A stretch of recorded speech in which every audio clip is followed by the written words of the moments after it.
예, 사도행전 1장 4절입니다. 신약성경 187쪽에 짧은 본문입니다. 우리 찾으신 줄 알고 합독하겠습니다. 사도와 같이 모이사 저희에게 분부하여 가라사대 예루살렘을 떠나지 말고 내게 들은 바 아버지의 약속하신 것을 기다리라. 요한은 물로 세례를 베풀었으나 너희는 몇 날이 못되어 성령으로 세례를 받으리라 하셨느니라. 아멘. 복창해 보시죠. 성령 세례와 맥추절. 한 번 더요. 성령 세례와 맥추절. 예수님께서 말씀을 그렇게 하시죠. 요한이, 침례 요한이에요. 요한이 물로 세례를 줬지만 인자는 성령으로 너에게 세례를 줄 거를 말씀해 주셨습니다. 여러분, 우리가 자녀들을 키우면서 많이 깨닫는 게 있죠. 내가 어렸을 때, 내가 자녀였을 때는 내 맘대로 살고 싶고, 또 우리 7, 80년대에 우리 초중고를 다녔던 저와 같은 경우에는 그 당시에 우리 친구들이 중학교 되고 고등학교 되니까 가출을 하고 뭐 이런 일들을 경험하게 되었습니다. 그렇기 때문에 잠깐만요.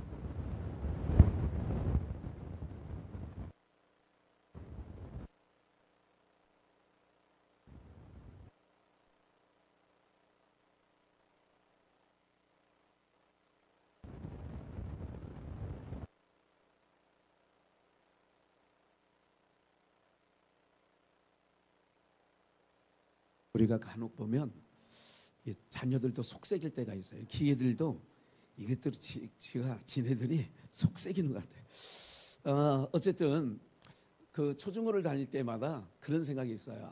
이거 간섭받기 싫다. 좀 그 간섭에서 좀 벗어나고 싶다. 그래 용기 있는 친구들은 가출도 해보는 경험들이 우리 당시에는 더러더러 있었어요. 모두가 그랬다는 건 아니죠. 그런 가출하는 친구들을 보면서 때로는 용기에 부럽기도 했어요. 야, 쟤는 가출도 하는구나. 이제 우리처럼 순둥이 같은 사람들은 뭐 그런 생각도 안 해봤습니다만은 어쨌든 그런 생각을 하죠. 왜 그래요? 어른들의 간섭을 받기 싫다는 거예요. 지금 세상이 어떻습니까? 간섭하지 말라는 거예요. 누구도 간섭하지 말라는 거예요. 이제 심지어 뭐 법도 나를 간섭하지 마라. 내가 무슨 뭐 마음대로 살아가는데 니네가 왜 그래서 이런 이상 해괴망측한 세상이 되어버렸죠. 어느 날 어떤 분이 저하고 통화를 하면서 집사인 것 같은데 감리교회 통화하게 됐는데 어떻게 얘기를 하다 보니까 그분은 한 거의 60 된 것 같아요. 50대 후반이나 60 초반이나 이렇게 되신 분인데 그 얘기하려고 전화한 건 아닌데 무슨 얘기 끝에 이런 얘기 저런 얘기를 하면서 목사님 얘기를 들으니까 속이 시원합니다, 후련합니다, 이런 얘기를 하더라고요. 무슨 말씀을 드리려고 하냐면 이제 간섭 받는 걸 싫어한다는 말씀을 좀 드리려는 거예요. 그러니까 간섭하지 말라는 거예요. 경찰도 나를 간섭하지 말고 대통령이나 누구도 나를 간섭하지 말고, 이런 부분들이 너무 지금 현 시대에 점점 심해질 겁니다. 점점 더 그것이, 여러분들 그 아이들도 그러잖아요. 지금 여러분들 할머니 옆에 아이들이 지금 예배를 드리고 있는데, 제가 작년, 재작년 이렇게 쭉 지켜오는 것을, 살아온 것을, 아이들이 자라는 것을 바라보면서도 지금도 과거에는 할머니가 주도를 해가고 엄마가 주도를 해갔다면 지금은 아이들이죠. 나도 그런 얘기를 하는 거죠. 여러분들 이것이 과거에 살았던 분들로 생각하면 좀 상하는 마음이 있어요. 무슨 말인지 이해가 되시죠? 우리 옛날에 이제 저도 어렸을 때의 기억을 더듬으면 길거리에서 동네 아저씨들 만나더라도 어떻게 하라고 가르쳐 줬어요? 인사라고. 근데 지금은 인사하는 거를 잃어버렸어요. 물론 그게 정답이다 오답이다 이걸 다 땅에 있는 얘기니까 하고 싶지는 않습니다. 왜 모두 이런 말씀을 드리느냐면, 우리가 이제 두 가지 세례를 받아야 돼요. 세례 받으신 분들이 좀 이따가 성찬 예식에 참여하게 됩니다만은 먼저 물 세례가 있어요. 물 세례라고 하는 것은 우리가 죽는 거예요. 나는 죽고, 다시 한번 나는 죽고, 그리고 한 번 더 나를 부인하고. 이게 내가 죽는다는 것은 나를 부인하는 거예요. 내 맘대로 살려고 하는 나는 죽고, 이런 모든 것들을 기억을 하셔야 되는데, 사랑하는 여러분들, 오늘 우리는 물세례는 다 받았어요. 물세례를 받았음에도 불구하고 우리는 여전히 주님 맘대로 살아요, 내 맘대로 살아요? 주님 맘대로 그러니까 좀 이상하죠. 주 뜻대로 살아요, 내 맘대로 살아요? 내 맘대로 살아요. 이게 이제 어쩔 수 없는 육체를 가지고 있는 인생들의 한계점이에요. 이런 말씀 드렸죠. 정답은 알고 있는데 정답대로 살아갑니까? 못 살아갑니까? 못 살아가. 정답이 있어, 정답이. 네. 사람들이 다 어떤 부분이 있느냐면 이런 부분들이 있죠. 어떤 부분들이 있냐면, 신호등에서 차가 기다리고 있어요. 그리고 사방을 둘러봐도 아무것도 안 돼요. 내 뒤에도 차가 있고 옆에도 차가 있어. 같은 방향으로 가려고 하는데 앞에 있는 것은 빨간불이에요. 근데 어떤 차가 쑥 그냥 가고 싶은 대로 차가 안 오니까 좌회전해서 가면 그 한 서너 대 있는 차 중에 가는 차가 있을까요, 없을까요? 끝까지 안 가는 차도 있어. 오역 집사님 같은 분들.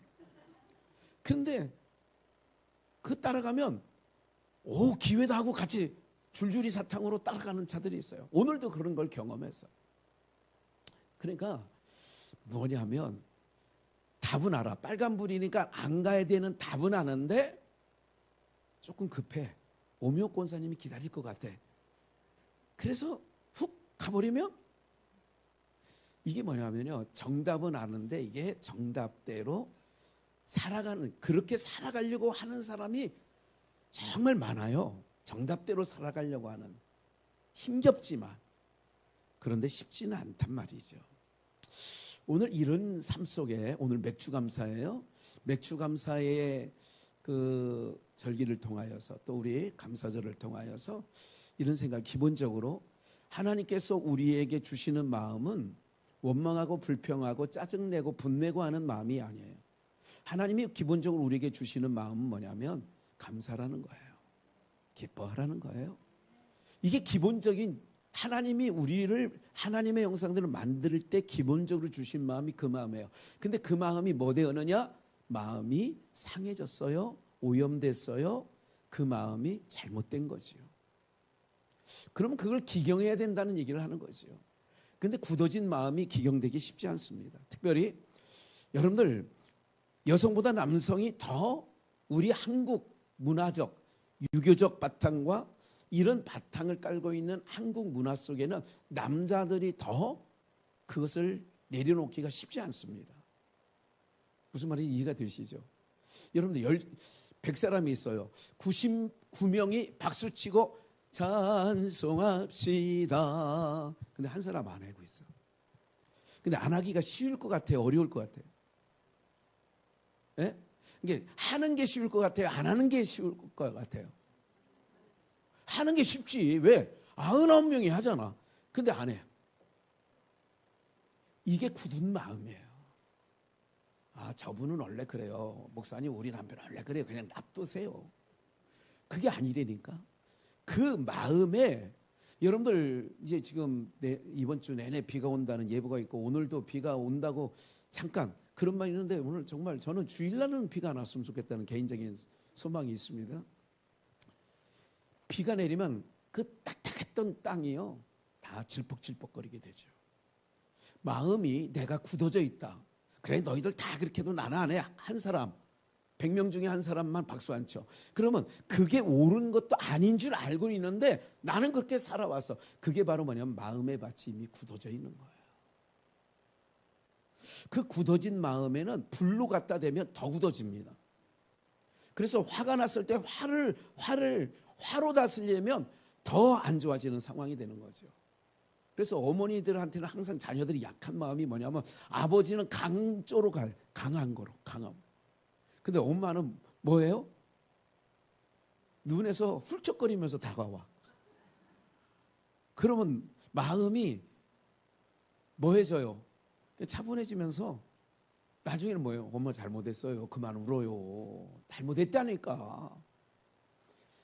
교회에 와서는 우리 그런 마음들이 은혜의 단비가 내리면 그걸 이제 말씀을 은혜의 단비라고 얘기하고 그 단비가 내려지면 내 강팍했던 마음, 굳어진 마음이 부드럽게 되어지는 줄 믿습니다. 부드러워야 내 인생이 행복해지는 거예요. 알고 계세요? 굳어진 마음으로 사는 것보다 내 마음이 질적질적하면서 이런 것이 그러면 모든 것들이 편하게 다가오거든요. 내 마음이 굳어져 있을 때는 모든 것들이 어떻게 되느냐. 여러분들 제가 이게 주차를 그저께도 해보면 이게 붙이는 스티커가 그 3단지에 살고 있는데 3단지에 매번 붙이는 건 아니지만 한 3번 붙인 거를 내가 봤는데 이거는 잘 안 떨어지는 거 있어요. 그리고 한번 떨어진 것도 거기에 남은 자국이 찔쩍찔쩍한 그 끈적이가 접착제가 많이 남아 있어. 여러분 그러면 붙인 사람이 잘못해요? 붙이게끔 3단지 스티커를 내가 안 붙이고 있거든. 그러니까 그 사람들은 내가 309동에 살아도 경비원이 내가 309동에 사는지 안 사는지 알아 몰라. 스티커가 없으니까 동그란 스티커가 주차 스티커가 없으니까 붙이는 게 그들의 의무야. 그러면 붙였다고 내가 열받으면 돼 안 돼요? 근데 사람들은 열받아 안 받아? 붙여도 이렇게 끈적거리는 걸 붙여놨냐? 잘못을 누가 해놓고요? 그런데 내 마음이 부드러웠을 때는 어떤 마음이 드느냐면 그래 내가 잘못한 거지. 그렇게 되어지는 거예요. 그러니까 자녀들을 알긴 알아 정답을. 화로 키우면 안 돼. 자녀들의 마음에 잘못된 일이 있어도 그 화가 쌓이지 않도록 훈계를 해야 되거든요.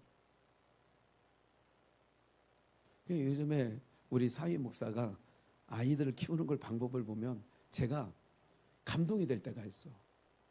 나 같으면 10번이고 10불 나가지고 손부터 나가고 이렇게 될 텐데 야 하오나 네가 아까 그 할아버지한테 행동한 건 네가 잘못한 거야.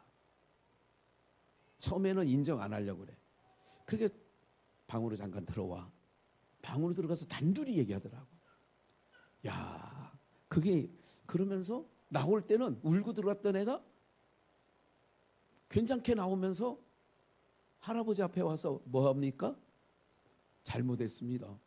그렇게 지도하고 나오더라고. 야 옛날에는 사랑의 매라고 회초리로 했는데 그러면 그 자녀들의 마음에 지금은 약해니까 받아들일 수밖에 없어. 때려도. 그런데 화가 쌓이는 거예요. 그래서 지혜는 그게 지혜구나. 더뎌도 저게 지혜구나. 그렇게 하고 났더니 다음에는 똑같은 실수를 한다? 안 한다? 안 하죠. 이런 거를 기억해 보면 제가 오늘 성령 세례와 맥주절이에요. 오늘 맥주 감사 주일이에요. 오늘 사랑하는 여러분들 인생은 하나님께서 지으실 때에 찬송과 감사와 이런 것을 통하여서 삶을 살아가도록 지었는데 타락이란 게 뭐냐? 죄가 들어온 게 뭐냐? 죄라고 하는 것은 자기만 바라보는 거예요. 다른 사람 중요하지 않아요.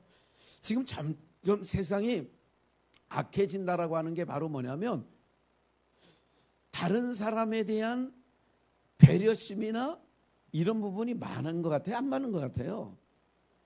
근데 젊은 애들 보면 오히려 그런 부분도 있어요. 어느 부분에 있어서는 어른들이 배워야 될 점들도 없잖아 있어요. 그런데 전반적으로 볼 때 아니 18, 19밖에 안 돼 보이는 아가씨가 아침에 그 도서관 앞으로 이렇게 지나가면서 담배를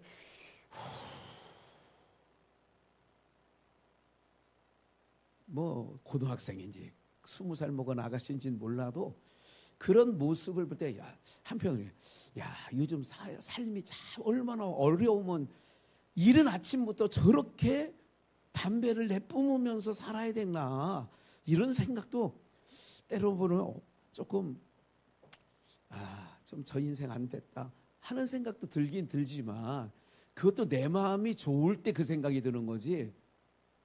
아니, 여러분, 점점 이게 시간이 지나면서 당연한 줄, 좀 이따 이제 찬양, 감사 찬양을 하겠습니다만은, 모든 것들이 처음에는 여러분 10년 전만 해도 여자분들이 길거리에서 담배 피는 광경을 흔히 봤어요, 덜어 봤어요? 무슨 얘기인지 아시죠? 80년대 90년대까지만 해도 술집에서 술 파는 여자분들이나 담배를 식당에서 피는 건 저도 봤어요. 근데 여자분들이 담배 피는 것이 길거리에 남자가 피는 건 괜찮고 여자가 피는 건 안 괜찮냐, 이런 얘기는 아닙니다. 이게 벌써 이제 차별금지법에 걸리는 얘기들이에요, 이런 것들이. 그런데 중요한 것은 바로 뭐냐면 이런 심이 있어요. 세상이 점점 악해진다는 것은 처음에는 아니었는데 이제 자꾸 길거리에서 요 옆에 건물에서도요, 주중에 대여섯 명의 여자애들이 모여서, 아마 옆 건물 같아요, 담배를 뿜어대고 담배꽁초는 다 밑에다. 그래 주변이 담배꽁초 엄청 많습니다. 여기 주변에. 왜 자기 건물에 갖다 버리지? 왜 이렇게 하는, 이런 모습을 보면서 상하긴 해, 마음이. 그런데 자꾸 여자분들이 길거리에서 담배 피는 모습을 몇 년 보게 되니까 처음 볼 때보다는 지금은 저도 익숙해져 가지고, 그래 그런가 보다. 죄라는 것은 바로 뭐냐면 자꾸 우리 몸에 그게 인식되고 그것이 배어지는 거예요. 그러니까 처음에는 아니었는데 나중에는 뭐 괜찮은 게 돼버린 거예요. 이것이 오늘 시대에 살아가는 아픔일 수도 있어요. 뭐가 정상이냐, 뭐가 오답이냐, 뭐가 잘못, 이걸 말씀드리려는 게 아니라 다 인생들이 자기 기준에 삼아서 나쁘다 좋다 하니까. 근데 오늘 우리가 세례를 받았다는 얘기를 말씀드리는 거예요. 세례는 나는 죽는 거예요. 내가 주인 삼았던 나는 죽고 예수가 나의 주인이라는 거예요. 예수님이 나의 왕이라는 거예요. 그래서 아까 찬양할 때 예수는 그리스도, 예수는 주, 하나님의 영으로 예배드리세요, 우리 찬양 불렀지 않습니까? 예수님께서 약속했어요. 3년 6개월 동안 제자들과 함께 다니시다가 죽으시고 40일을 세상에 계시다가 부활 승천하시면서 3절 4절 마지막 오르시기 전에 이제 승천하실 거예요. 곧 사도와 같이 모이사 저희에게 분부하여 가라사대, 어디를 떠나지 말라고요? 내게 들은 바 아버지의 약속하신 것을 뭐 하라고요? 아버지가 뭘 약속했는데 5절에 보니까 요한은 뭐로 세례를 줬어요? 물로 세례를 베풀었으나 너희는 몇 날이 못되어 뭐로 세례를 받아요? 성령으로 세례를 받으리라 하셨느니라. 여러분들 물 세례 받으신 분들 오늘 성찬 예식에 참여한다고 그랬어요.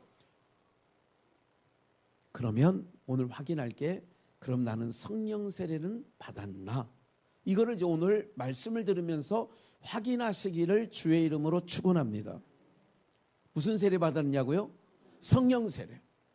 오늘 성령 세례와 맥주절은 연관성이 매우 깊죠. 오늘 본문이에요. 아버지의 약속하신 것을 예루살렘을 떠나지 말고 기다려라. 요한은 물로 세례를 베풀었으나 너희는 몇 날이 못되어 성령으로 세례를 받는다는 거예요. 여러분, 세례는 아까 말씀드렸어요. 세례의 기본적인 것은 나는 죽고, 내가 주인 삼았던 것 죽고, 내가 옳다고 한 것 죽이고, 이제는 주님이 오라요, 주님이 나의 주인이에요, 주님이 나의 왕이세요. 이것이 이게 전환이에요. 그러니까 신앙생활에서 세례를 받았다는 것은 이제 사실 하나님 앞에서 할 말이 없어야 돼요. 야, 너 죽고 내 뜻대로 산다며. 그래서 세례 받은 거 아니야? 그 왜 네 마음대로 살아? 그러면 우리가 유구무원, 할 말이 없어. 네, 할 말이 없어요. 근데 중요한 게 있어요. 그러나 그렇게 되어짐으로 말미암아 하나님께서 뭐 하는 자가 되느냐? 간섭하는 자가 되어지는 거예요. 여러분, 하나님께 간섭받는 게 복이에요. 부모에게 간섭받는 거 아까 말씀드렸어요. 그 간섭이 싫어서 가출할 생각도 더러더러 또 시행하는 자들도 봤다, 이런 말씀까지 드렸어요. 그러면 성령 세례가 뭔지를 먼저 말씀을 드리고, 맥추절, 오늘 맥추감사 예배인데 사도행전 2장을 보시겠어요? 4절 14절 1절에, 사도행전 2장 1절에 보면, 준비 안 했어요, 그냥 들어오세요. 어떠니 오순절 날이 됐어요. 오순절 날이 되었는데 2장 1절이 그런 거예요. 오순절 날이 이름에 저희가 다 같이 한 곳에 모였더니, 그러니까 오순절이 임했다. 이 오순절은 맥추절이라고 그래요. 오순절, 칠칠절이라고 그래요. 그러니까 칠칠절과 오순절은 달라요. 약간 칠칠절은 안식일이 7번 지나는 거예요. 안식일은 이게 우리가 7일이잖아요. 7일마다 돌아오잖아요. 주일이 7일마다 돌아오잖아요. 그럼 77절이라는 것은 77에 49. 그래서 오순절, 그 다음 날. 세상은 49제를 얘기해요. 그러니까 그건 세상이에요. 세상 수는 항상 하나님의 수에 하나가 작은 거예요. 하나님의 수 7, 세상 수 6. 그래서 666 얘기도 나오는 거 아니에요? 그러니까 그래서 이런 말이 있어요. 끝발이 항상 세상은 낮은 거예요. 하나님 앞에. 이제 그냥 참고적으로 들어주시고요. 그렇게 오순절 날에 성령 강림 사건이 임했고, 성령이 호련히 바람, 급하고 강한 바람 같은 소리가 있어 그 예수 그리스도가 죽으시고 승천하시고 그 잔당들을 잡으려고 혈안이 되어 있는 시대적 배경 속에 무서워서 두려워서, 옛날에 유신 정권 시절에 데모하던 학생들 막 찾아서 막 그냥, 그 당시에는 막 그냥 길거리에서 막 방망이로 두드러 패고 막 난리 났잖아요. 머리가 터지고 막 저 체류탄 맞아서 이한열이라는 사람은, 연세대 학생은 체류탄에 맞아서 죽기도 하고 막 이런 시대가 있었지 않습니까? 그런 서슬퍼런 시대가 있어요. 국가정보원 뭐 이렇게 안기부 그러면 뭐 굉장히 두려워했죠. 국회의원이고 뭐 누구고 없어요. 그 당시에는 그랬다고 얘기죠. 그런데 예수님 당시에 그랬어요. 그러니까 많은 사람들이 두려워하고 있는데, 약속하신, 아까 읽은 사절 말씀이 있죠. 약속하신 것을 기다려라. 그 기다렸더니 뭐가 임했냐? 성령이 임한 거예요. 오순절 날 강하고 급한 바람 같은 소리가 있는데 성령이 그 무리 가운데 임했고, 그 연장선에서 14절, 베드로가 11 사도와 같이 서서 소리를 높여 가로되 유대인들과 예루살렘에 사는 모든 사람들아, 이 일을 너희로 알게 할 것이니 내 말에 귀를 기울이라. 15절, 때가 제3시니. 이 시간적 개념은 성경에서 굉장히 중요합니다. 때가 제3시라고 하는 것은 그 유대역으로 보면 어떻게 되느냐? 제3시 그러면 반대로 몇 시가 되느냐? 9시가 되는 거예요. 6시간을 가다 보면 9시가 되는 거죠. 제3시 9시. 우리 시계에 12, 3, 6, 9, 12 이렇게 되는 거잖아요. 그러니까 항상 6을 더하거나 빼면 되는 거죠. 제3신이 너희 생각과 같이 이 사람들이 취한 것이 아니라, 지금 벌건 대낮에 새술에 취한 게 아니다. 13절에 누가 새술에 취한다? 저 사람들 이상해. 사람들이 이상해. 술 취한 거 아니야? 새술에 술 취한 게 아니다. 이제 그런 얘기를 13절에 하는 거예요. 취한 것이 아니라 16절 함께 읽을까요? 시작. 이는 곧 선지자 요엘로 말씀하신 것이니 일러스되 하나님이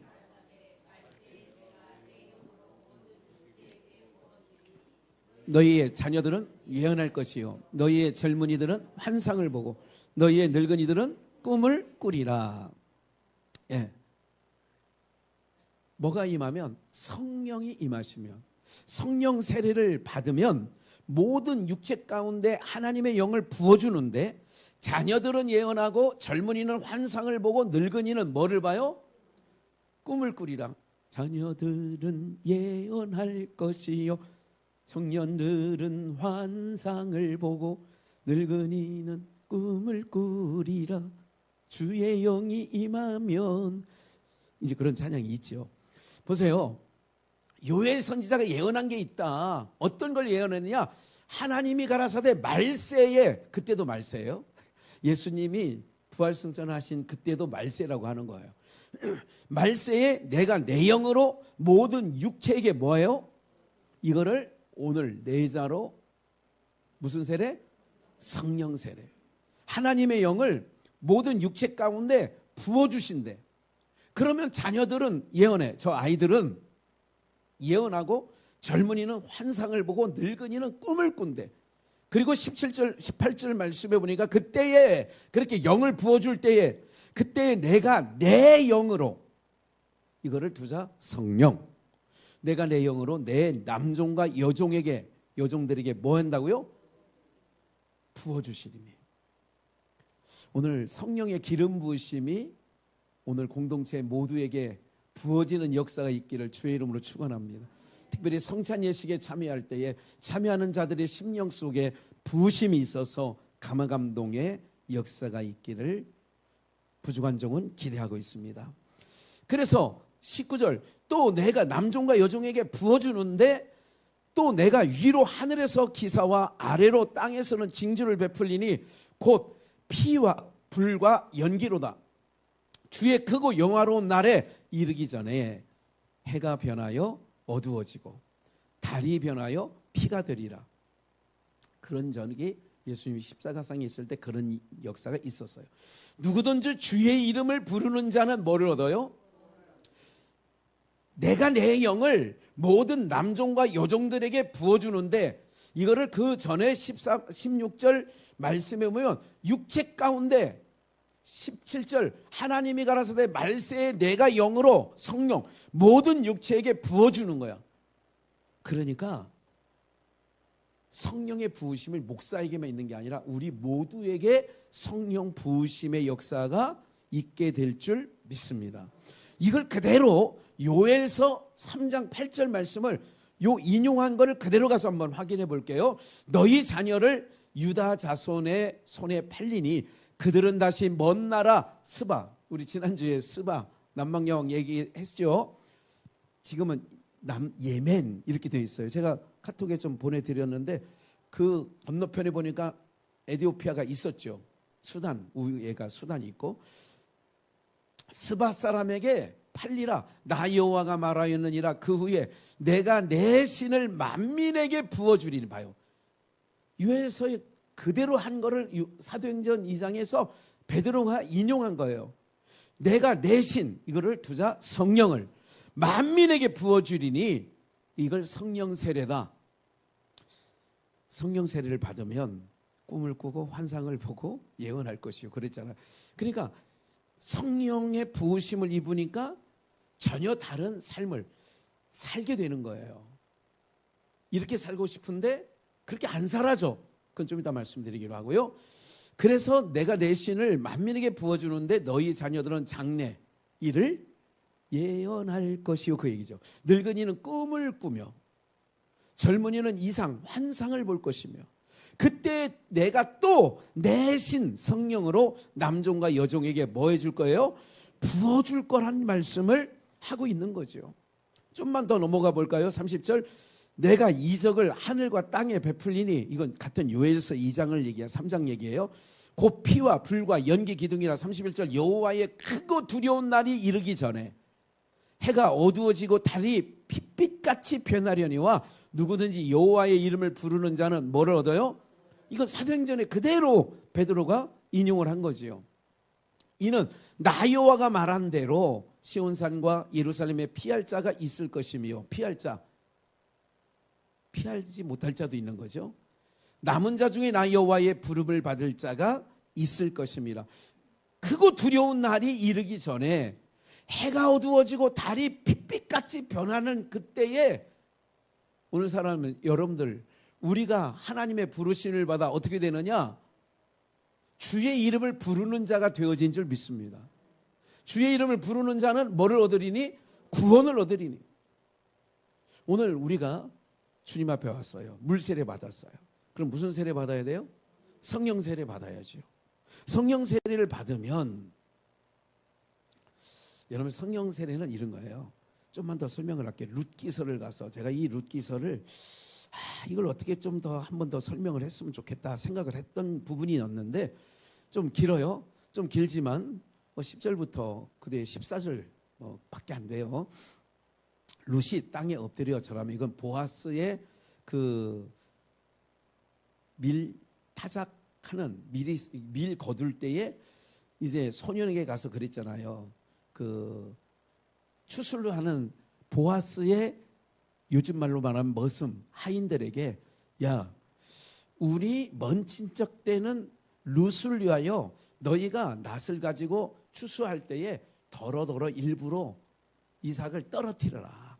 다 거두지 말고 샅샅이 싸그리 거두지 말고 더러더러 이렇게 떨어뜨리면서 가라. 이거는 보아스가 룻을 위하여 배려한 거예요. 그리고 그 전에 룻에게 이후에도 이런 말씀하는데 어떤 얘기를 하냐면 야 다른 밭에 가지 말고 그냥 네 어머니 시어머니 나오미와 함께 살 만큼 우리 밭에서 그냥 계속 주소 이렇게 얘기를 했단 말이에요. 그래놓고 하인들한테는 종들한테는 떨어뜨려 이렇게 얘기한 거예요. 그러면 나는 이방 여인이거늘 모압 여인 당신이 어찌하여 내게 은혜를 베푸시며 나를 돌아보시나이까. 나를 돌아볼 만한 형편과 처지가 당신과 나와 상관이 없는데 어떻게 나를 돌아보십니까? 보아스가 그에게 대답하여 가로되 이제 보아스 내 남편이 죽은 후에로 내가 시어머니 나오미 행한 모든 것과 내 부모와 고국을 떠나 전에 알지 못하던 백성 여기에요. 이스라엘 백성에게로 온 일이 내게 분명히 보아스가 들은다.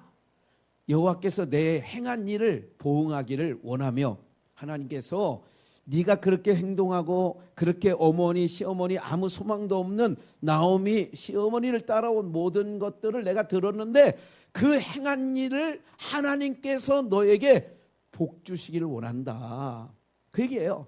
이스라엘 하나님 여호와께서 그날개 아래 보호를 받으러 온 내게 온전한 상 주시기를 뭐 한다고요? 그러면서 이제 그다음 말씀이 중요해요. 룻이 가로되 내 주여 내가 당신께 보아스에게 은혜를 입기를 원하나이다. 나는 당신의 시녀의 하나와 같지 못하오나 당신 시녀만도 못한 여자입니다. 이방 여인 당신이 이 시녀를 위로하고 하시고 마음을 기쁘게 하는 말씀을 하셨나이다. 14절 그래서 말을 잘해야 돼요. 그럼 옛날에 그런 말이 있죠. 말을 잘하면 뭐가 하나 더 들어와요? 떡이 하나 더 들어와요. 예. 저도 식당 가서 이게 무슨 말을 잘하려고 하는 게 아닌데 그냥 삶이 그러니까 그러면 더 갖다 주고 막 그래요. 예. 왜냐하면 여러분들 승질내면서 갖다 달라고 하는 거하고 좋은 말로 갖다 달라는 건 틀려. 한 번 더 우리 나이 연세 드신 분들이 좋은 것 찾아 드시는 분들이 많다는 소문을 내가 들었어요. 여기 있는 분들이 좋은 거는 그냥 막 제일 좋은 거는요 하나님 말씀 예배 드리는 게 제일 좋은 뼈를 기름지게 하는 줄 믿습니다. 중요해요. 아무리 좋은 거 드셔도 원망하고 불평하고 막 짜증내고 분내고 막 이렇게 살면 보약 전혀 효과 없습니다. 진짜 효과 없다니까. 그러면 여러분들이 기억을 하셔야 돼요.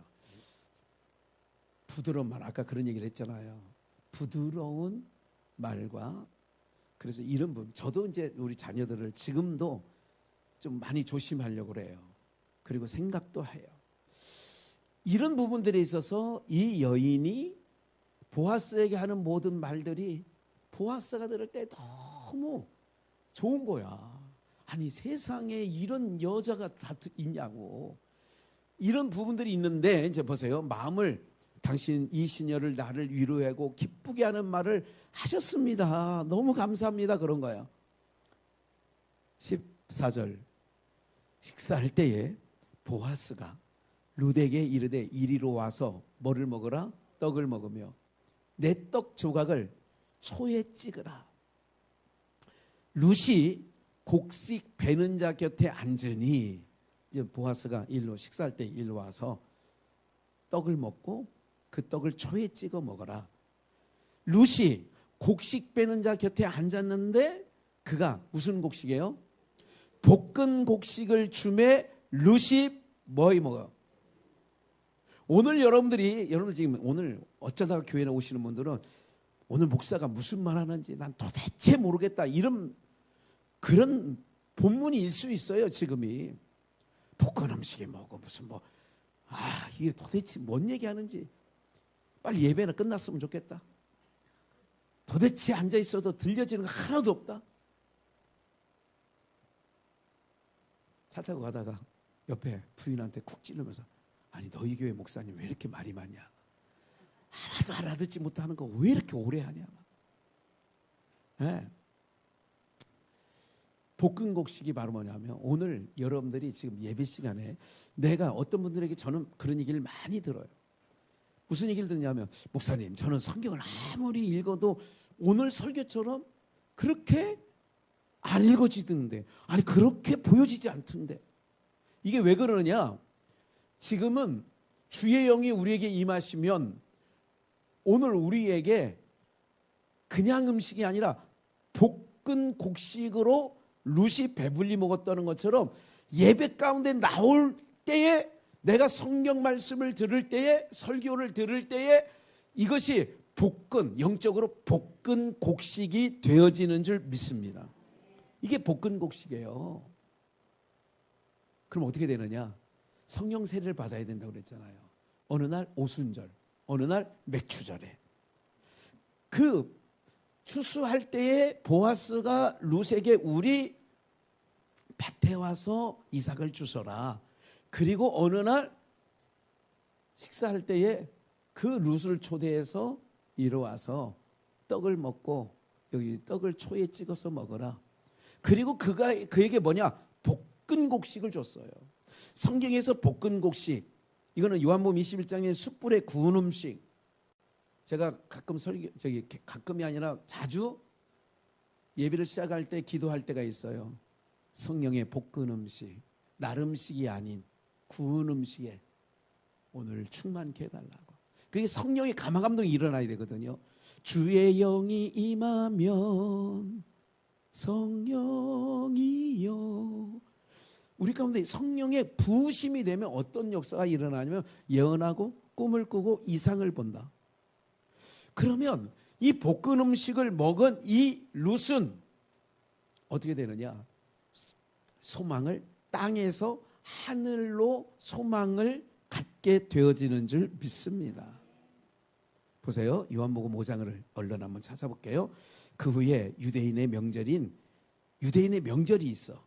예수께서 예루살렘에 올라가시니 예루살렘에 있는 양문 곁에 히브리 말로 베데스다라 하는 못이 있는데 베데스다 거기 행각 자비의 집 베데스다 자비의 집 행각 5이 있고 그 안에 많은 병자 소경 절뚝발이 혈기 마른 자들 누워 물의 동함을 기다리더니 이는 천사가 가끔 못에 내려와 물을 동하게 하는데 동한 후에 먼저 들어가는 자는 어떤 병에 걸렸든지 뭐하게 돼요? 낫게 되밀어라. 베데스다에 연못이 있어요. 어떤 병자든지 선착순으로 들어가면 여러분들 이게 율법과 성령과 다른 게 뭐냐면 율법 안에서는 내가 해야 돼요. 내가 그 연못에 들어가야 되는데 선착순 어떤 병에 들렸든지 먼저 들어가면 병이 나. 소경이든 문둥병이든 안진병이든 다 나. 요즘으로 말하면 위암이든 간암이든 다 나. 그런데 그럼 뭐예요? 먼저 들어가는 건 누가 해야 돼? 자기가 해야 되잖아. 그러니까 이제 5절에 거기 38년 된 병자가 있더라. 38년 동안 병을 앓고 있었으면 짧은 세월 보낸 거예요? 긴 세월 보낸 거예요? 병이 긴 거죠. 긴 병에 뭐가 없어요? 효자 없는 거예요. 눈물로 세우는 거야. 우리 전상석에서 요즘에 눈물로 세운다고 얘기를 하는데, 어쨌든 6절, 예수께서 그 누운 것을 보시고 병이 벌써 오랜 줄 아시고, 38년 오래됐죠. 이르시되 내가 낫고자 하느냐? 병자가 대답하되, 병자에게 묻는 질문이 예수님이 참 이상해. 병자에게 네가 낫고자 하냐? 그러면 병자가 뭐라고 대답할까요? 여러분들이 병자라고 치고 한번 얘기해 보세요. 몰라서 물어요. 이거 좀 성질 있는 사람들이 얘기하는 거지. 내가 성질 죽이라고 했잖아, 그거. 네. 말을 잘해야 단무지라도 하나 더 갖다 준다니까. 네. 아니, 네가 낫고자 하느냐? 아니, 소경 보고 네가 눈뜨기를 원하냐? 그러면 때로는 이게 질문 같지 않은 질문을 주님 하신단 말이죠. 그러니까 내가 낫고자 하느냐? 당연히 당근. 7절, 병자가 대답하되 주여 물이 동할 때에 나를 못에 모아줄 사람이 없어, 넣어줄 사람이 없어. 내가 가는 동안에 다른, 이 사람은 뭐냐면 중풍병자니까. 중풍병자는 수족을 쓰기가 어려운 거예요. 아시죠?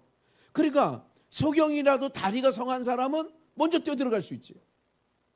이해가 되시죠?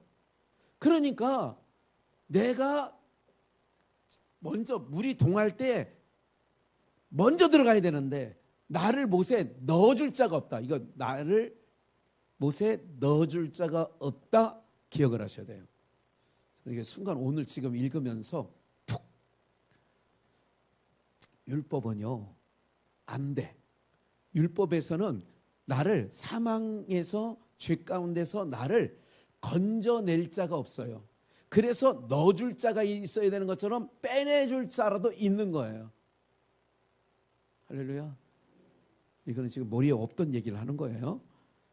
8절, 예수께서 가라사대 일어나 내 자리를 들고 걸어가라. 봐요. 아까는 중풍병자가 베데스다 연못에 누가 나를 뭐 해줄 사람이 없어, 넣어줄 사람이 없어. 그러니까 여러분들 신앙을 잘 기억을 하셔야 돼요. 그런데 예수님께서는 뭐라고 했냐면 일어나 내 자리를 들고, 그냥 누가 넣어주고 안 넣어주고 하냐, 그냥 네가 내 자리 들고 일어나 걸어가. 그런데 중요한 거는 9절에 그 사람이 곧 나와서 자리를 들고 걸어가라 하실 때 걸어가니라. 이날은 무슨 날이에요?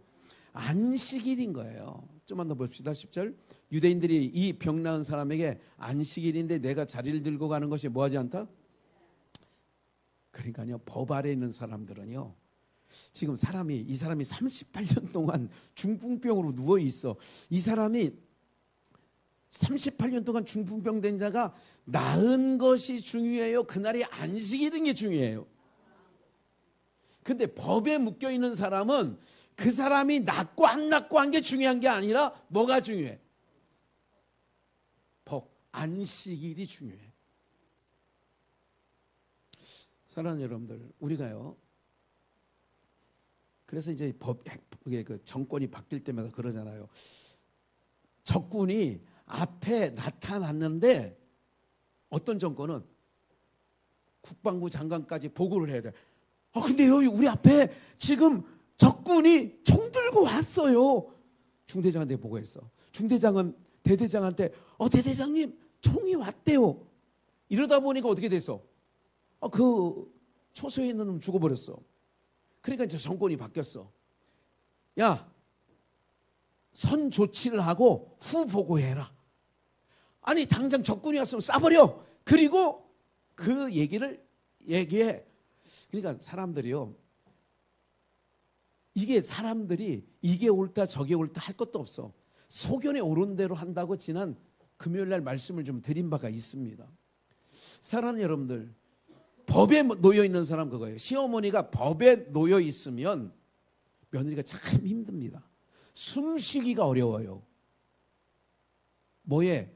법에 딱, 법이라는 것은 다른 건 아니에요. 딱 가문에 내려. 야, 우리 집안에는 그런 일 없어. 한마디 딱 하는 거예요. 어머니, 이번에는 명절이 이렇게 돼가지고 이렇게 하면 안 될까요? 안 돼. 우리 가문은 그렇게 해본 적이 없단다. 이런 거 혹시 있었지요, 옛날에? 내 눈에 흙이 들어가기 전에는 안 된다. 이런 거 있잖아. 왜 이런 거? 이게요, 그래서 성령 세례를 지금 말씀드리는 거예요. 항상 법 아래 있는 인생들은요, 법에 딱 묶여져 있는 거예요. 어떻게 할 바를 모르는 거예요. 일단 사고가 나면 이걸 조치를 해야 될 거 아니에요. 어떻게 하든 살려놓고 봐야 되는 거 아니에요. 병원으로 옮겨놓고 봐야 되는 거 아니에요.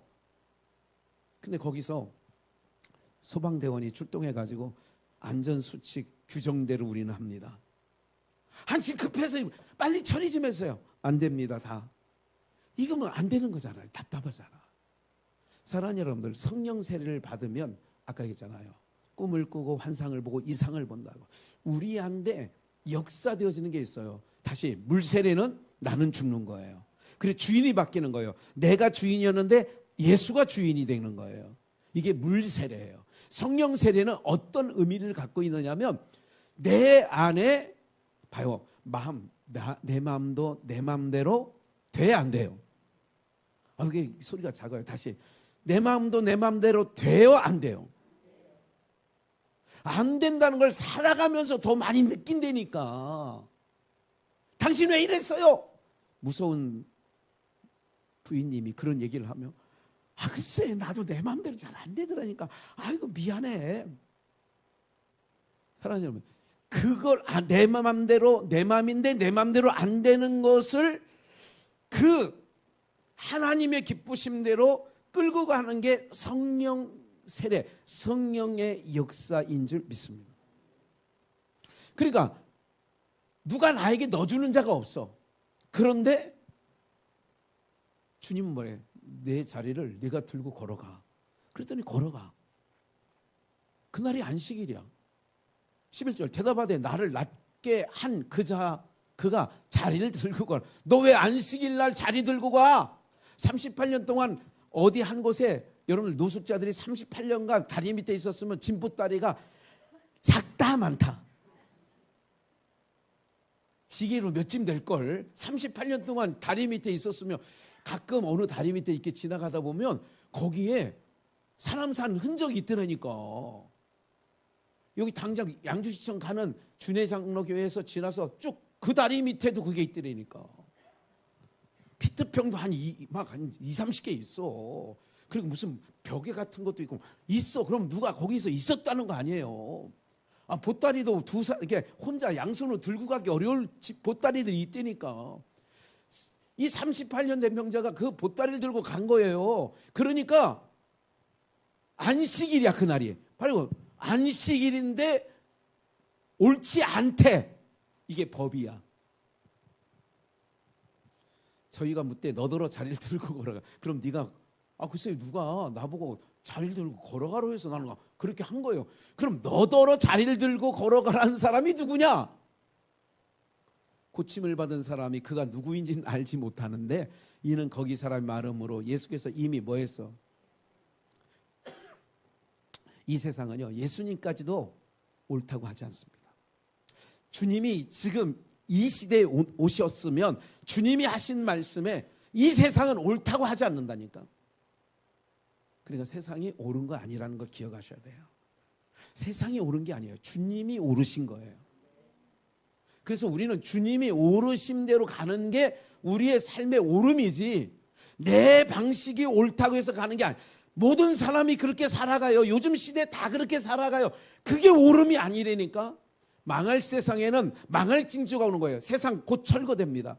주님 오실 날 멀지 않았어요. 징조가 여러 곳에서 나타나죠. 지금 지구도 이게 보통 이게 문제가 심각한 게 아니더라고 보니까. 사랑하는 여러분들, 그러나 우리는 강하고 담대하고 염려하지 말고 살아가시면 돼요. 걱정하지 마세요. 끝으로 출애굽기 3장을 한번 볼게요. 여호수아 5장 15절과 출애굽기 3장 5절은 같은 의미라는데 똑같은 내용인데 하나는 모세, 하나는 여호수아. 3장 5절, 출애굽기 3장 5절에서는 모세에게 하나님께서 이런 말씀하십니다. 호렙산 떨기나무에서 모세를 부르시고 하나님이 가라사대 이리로 가까이 하지 말라. 너의 선 곳은 무슨 땅이니? 거룩한 땅이 내 발에서 뭐를 벗으라? 신을 벗으라. 여호수아 똑같이 모세의 시종 여호수아, 모세의 뒤를 이어서 리더로 이스라엘 지도자로 나간 여호수아에게 똑같이 여호와의 군대 장관이 여호수아에게 이르시되 내 발에서 뭐를 벗으라? 신을 벗으라. 내가 선 곳은 뭐한 곳이다? 거룩하니라. 이런 거 한 가지 이런 의미가 있어요. 성령 세례를 받으면 우리에서 신을 벗으라고 하는 의미는 네가 선 곳은 거룩한 땅이라고 계속 얘기를 하죠.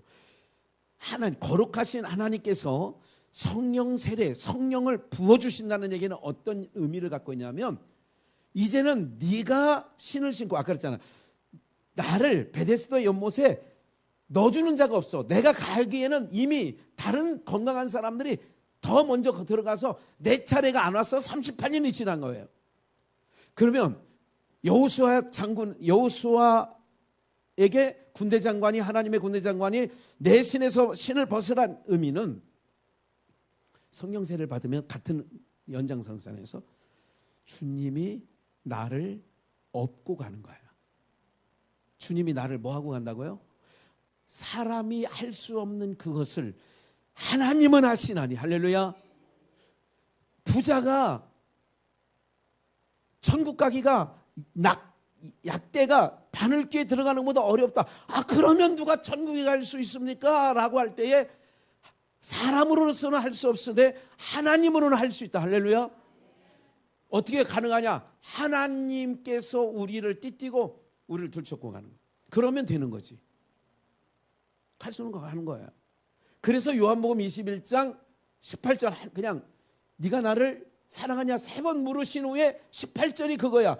내가 진실로 진실로 내게 이르노니 젊어서는 내가 스스로 띠띠고, 그러니까 남이 나를 넣어줄 사람이 없대잖아. 베데스다 연못에.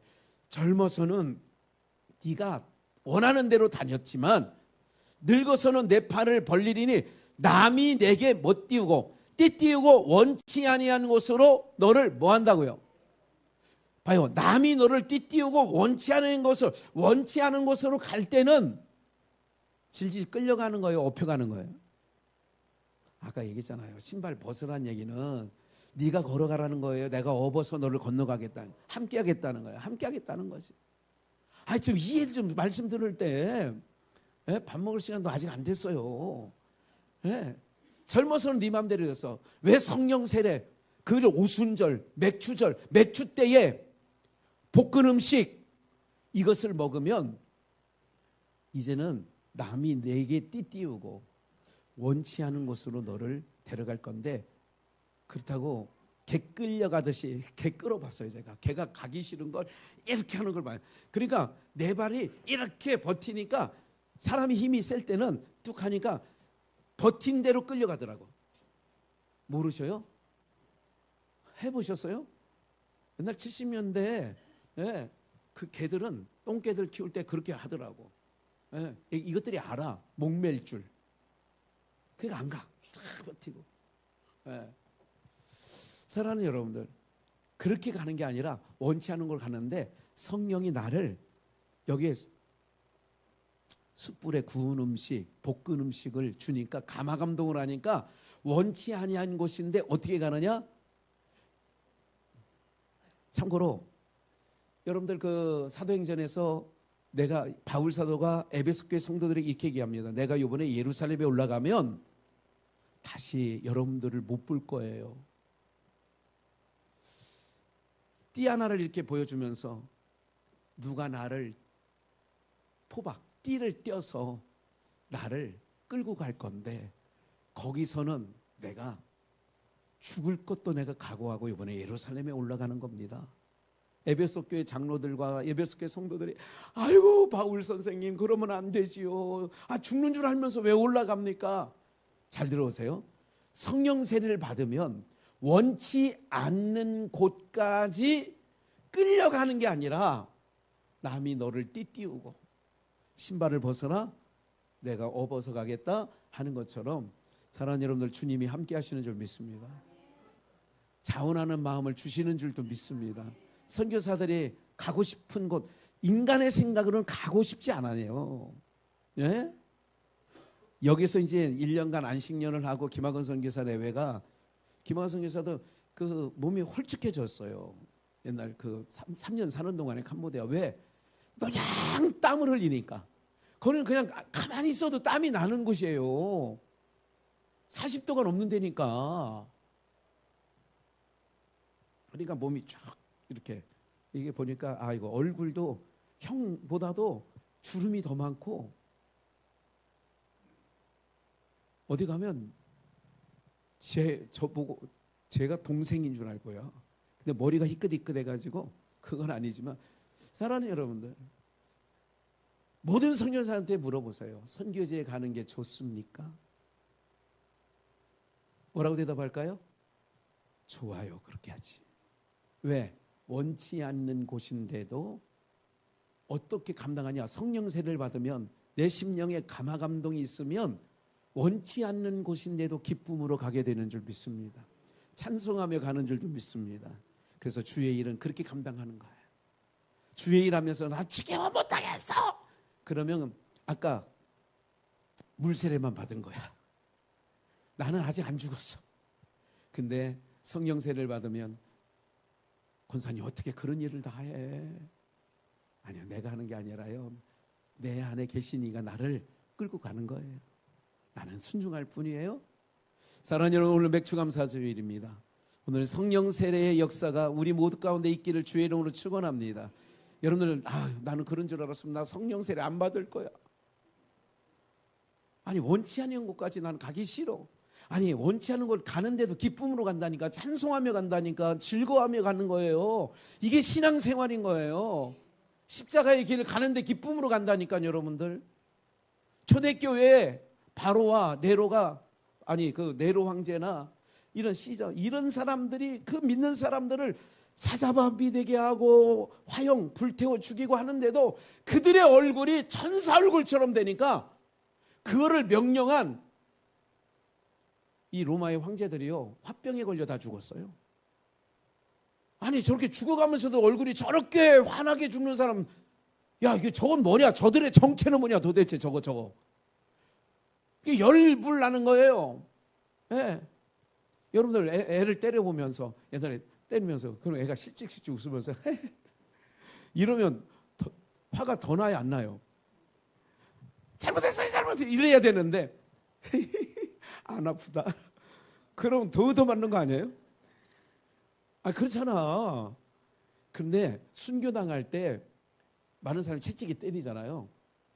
하나님께서 참 놀라운 게 뭐냐면, 이 우리 몸에요, 엔돌핀이라는 건 많이 들어보셨을 거예요. 이상구 박사가 옛날에 엔돌핀, 제가 얘기한 다이드로핀, 그거보다 5,000배 센 다이드로핀. 다이드로핀은 암을 다 없애는 거 아시죠? 그러니까 다이드로핀은 언제 그러냐? 감동 먹을 때, 언제? 찬양할 때, 말씀 들을 때 내 안에 감화 감동이 일어나면, 지금 여러분들 안에 다이드로핀이 엄청 쏟아지고 있는 거 알고 계세요? 그런데 순교당할 때는 하나님께서 다른 것이 내 내에서 분비가 돼가지고 나오는 거야. 그러니까 고문을 당하든 십자가에서 죽든, 이게 뭐냐면, 여기서 하나님께서 뇌에서 하나님의 영광, 하나님의 이름을 위해서 내가 고난받을 때만 나오는 게 있다니까. 그게 나오면 마취제처럼, 그래서 넉넉히 감당하게 되는, 그러니까 걱정할 것 없어요. 지금 정신이니까 안 되지. 근데 성령의 기름 부으심으로 내 날은 다 돼. 걱정하지 마세요. 안 될 게 없다니까. 예. 역사하시는 줄 믿습니다. 그분이 우리 하나님이고요, 그 아버지가 이 험한 세상, 이 철거될 세상에 자기 백성이 살아가는데 눈동자처럼 지키시고, 아까 찬양한 것처럼 하나님은 너를 지키시는 자, 낮의 해가 밤의 달이 해치 않고 상치 아니하도록 지켜 보호하여 주시는 줄 믿습니다. 숯불에 구운 음식, 볶은 음식, 감화 감동, 좀 이따 성찬 예식 때 특별히 집중하십시오. 그러면 하나님께서 반드시 여러분들의 삶의 성찬 예식 가운데 놀라운 심령의 역사하시는 줄 경험케 될 줄 믿습니다.